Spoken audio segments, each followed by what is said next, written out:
Greetings, everyone. I'm Big Bacon from Big Bacon's Bunker.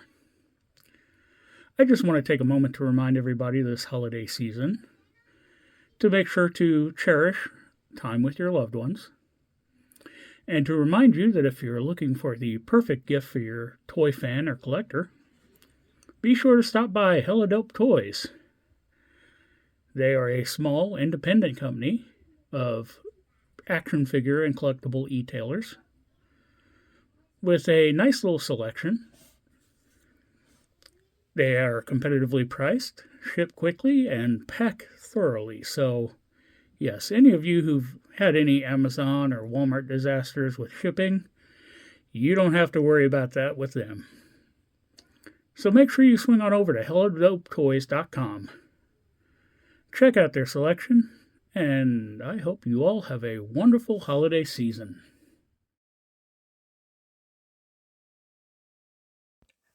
Do do do do do do do do do do do beady beady beady do beady beady beady do.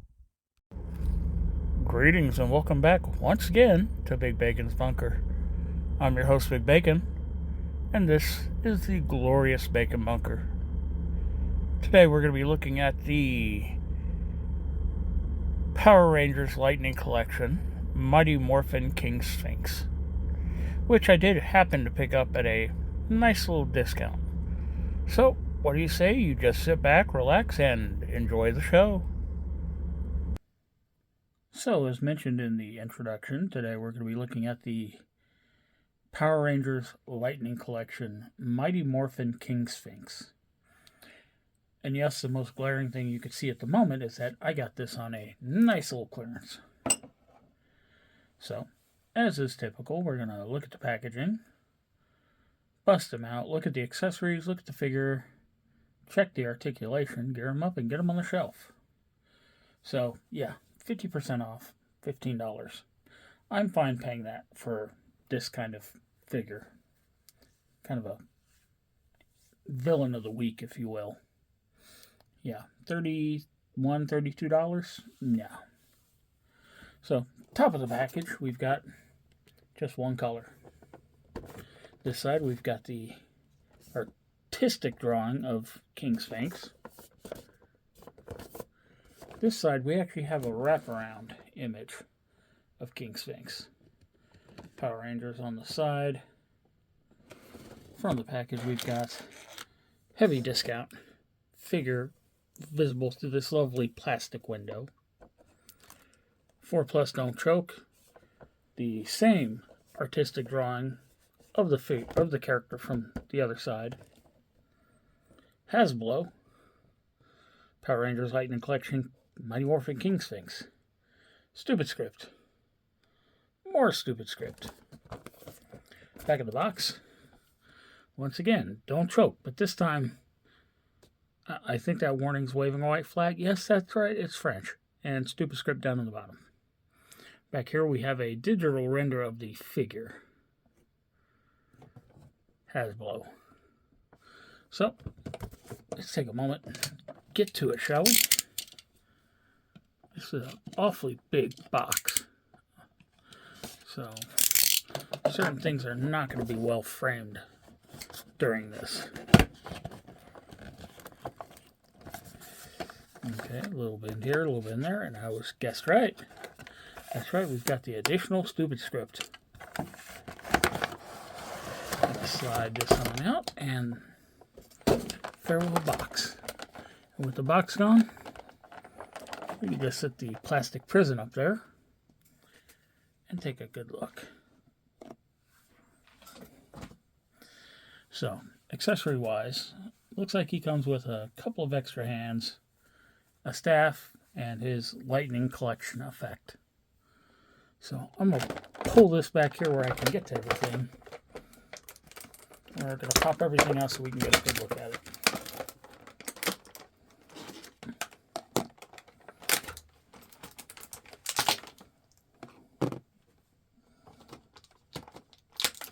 Now, I will point out that nothing is taped inside of this package. Everything is pressure clamped in. meaning the bubble itself is holding it. So he comes with a tighter gripping hand on this side, I'm guessing for the staff piece. Vertical hinging on this one. The fist on his left hand is horizontally hinged. And they are stiff. We come with his shepherd's hook, a traditional emblem of power for rulers of Egypt, fitting for a character named King Sphinx. Now looking at the handle, there is texturing to it. I can't tell what that texture is supposed to be. It could just be generic texturing, but the ball is done in this sort of off yellow, not quite gold, but I think that's what they were trying to inspire the idea of. And then we have this crazy orangish lightning effect, which is designed so that you can actually get the staff in there and have it like he's about to shoot energy from it, I guess. This is actually one of the nicer done effects I've seen for, well, any line.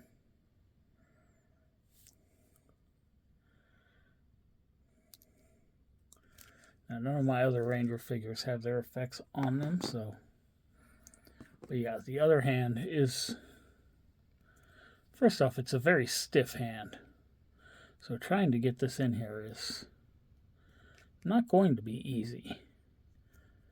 In fact, I might forego giving it to him if I can't get this end cap in to the grip. My God, man. No wonder this thing was on heavy clearance. What's your clearance, Clarence? Taking it off screen again.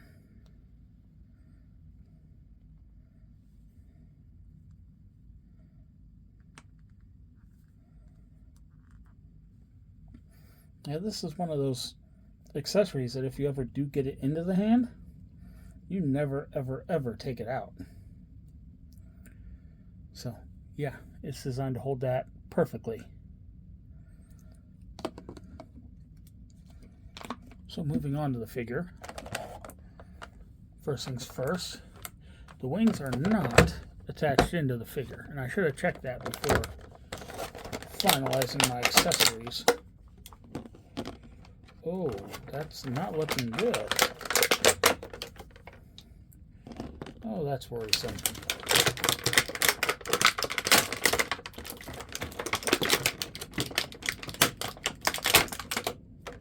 Yeah, okay, warning, his tail is stuck through the plastic, so just be aware of that. So, we're going to look at the wings real quick. The wings are done in a nice two-tone color, like a darker color with some white dry brushing, or lighter color with heavier gray brushing. They are horizontally hinged, very small hinge point, but look at the size of that peg. I'm almost afraid to actually attach these to the figure. Looking at the figure, we've got a lovely Sphinx head on here. The detail on this face is nice. Bright red eyes in there. Got some multicolored skin tone. Highlighted. The deep rivets and everything. Mouth is well sculpted, but a little bit of paint in there would have made the teeth pop a bit more, the mouth itself. The golden goatee, the traditional headdress with the asp or the cobra. It does extend all the way around.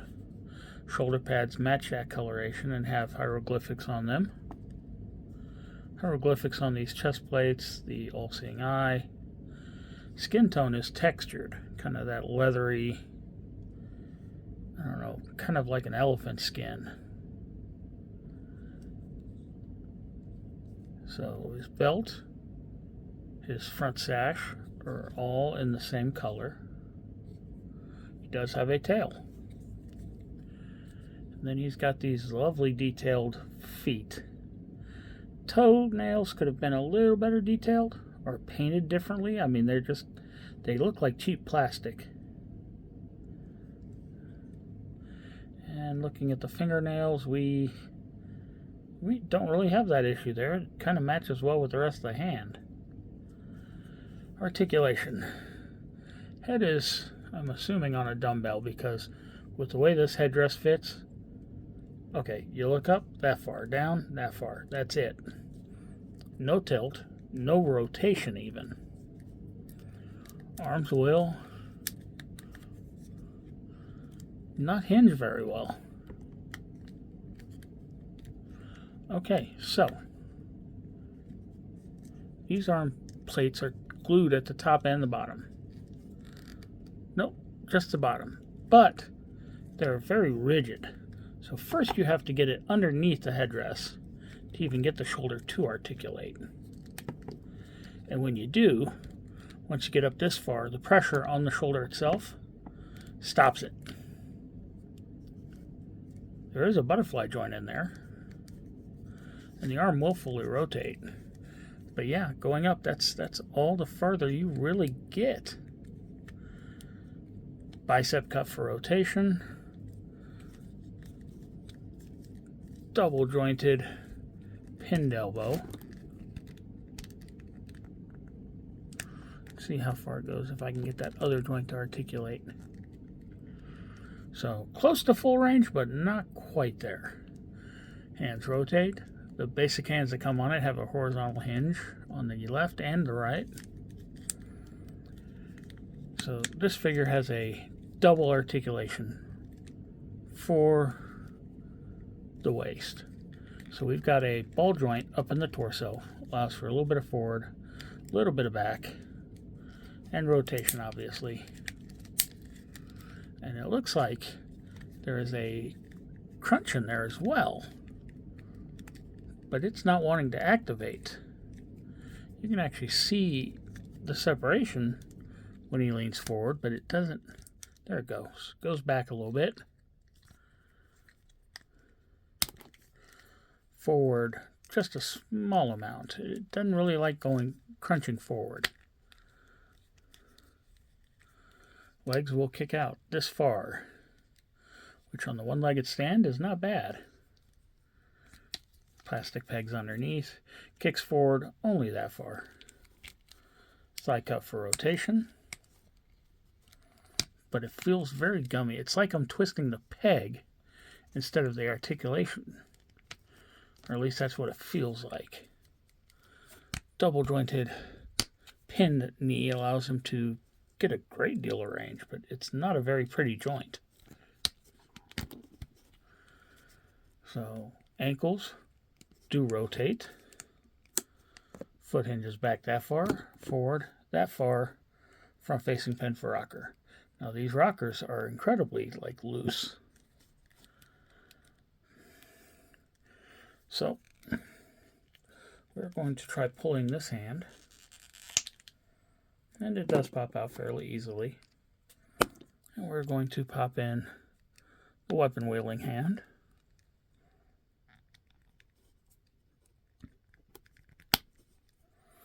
It takes some pressure, but it will go in there.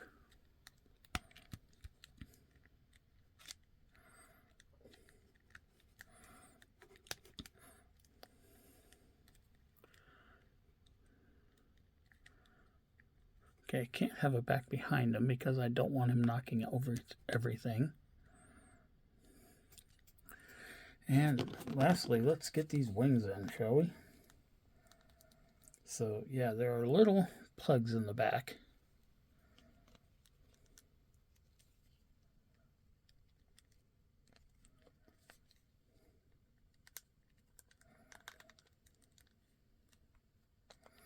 Okay. So, I'm applying a lot of pressure here, trying to get that in. And it's staying. But once I go to swing the wing outward, it just pops it right back out of the joint. So you can easily display it with the wings directly behind him. I mean, I should not have to apply that much pressure for it to not go in. No wonder I have not seen any reviews on this figure. I think it stayed that time. With it all the way in, it does not articulate all the way out. You've got the choice of straight back or angled. Let's see if I can get the other one in. Yeah, so that's the articulation range on these. And there we have them.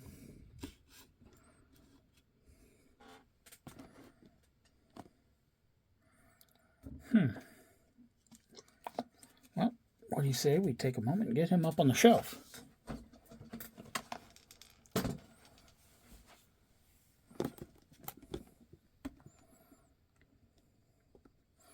Now, the feet do require a little bit of adjusting to account for the extra weight on the back.